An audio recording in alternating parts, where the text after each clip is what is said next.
परभणी जिल्हा परिषद पुन्हा ताब्यात ठेवण्यात राष्ट्रवादी काँग्रेसला यश आलं असलं तरी पक्ष पूर्ण बहुमत मिळवू शकलेला नाही।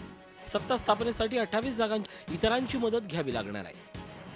राज्यात राष्ट्रवादीकडून आघाडीचा निर्णय झाला असला तरी परभणीत स्थानिक पातळीवर आघाडीत चांगलेच वितुष्ट आहे।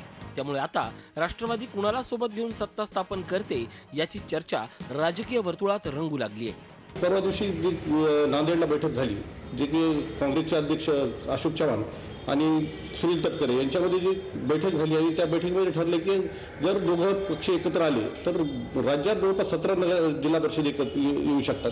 त्या अनुषंगाने जर विचार केला गेला तर ह्या दोघांची युती होऊ शकते, आघाडी होऊ शकते। सत्ता स्थापनेसाठी राष्ट्रवादीकडे रासप पक्ष आणि घनदाट मित्रमंडळाचा पर्याय आहे। त्या दिशेनं राष्ट्रवादीचे प्रयत्न सुरू असल्याचंही दिसतंय।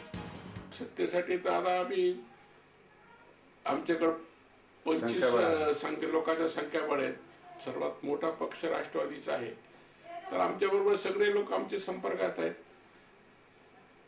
कोणाबरोबर बी आम्ही युती करू शकतो।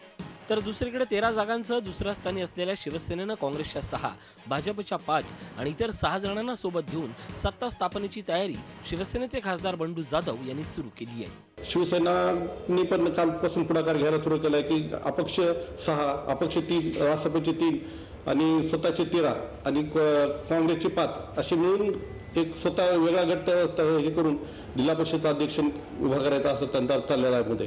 पण हे कदापि होईल असं वाटत नाही। राज्यात राष्ट्रवादीनं आघाडी करण्याचं जाहीर केलं असलं तरी परभणीतल्या स्थानिक वादात नेमका काय निर्णय होतो ते पाहणं औत्सुक्याचं ठरणार आहे। गजानन देशमुख, झी मीडिया, परभणी। झी 24 तास रहा एक पाऊल पुढे।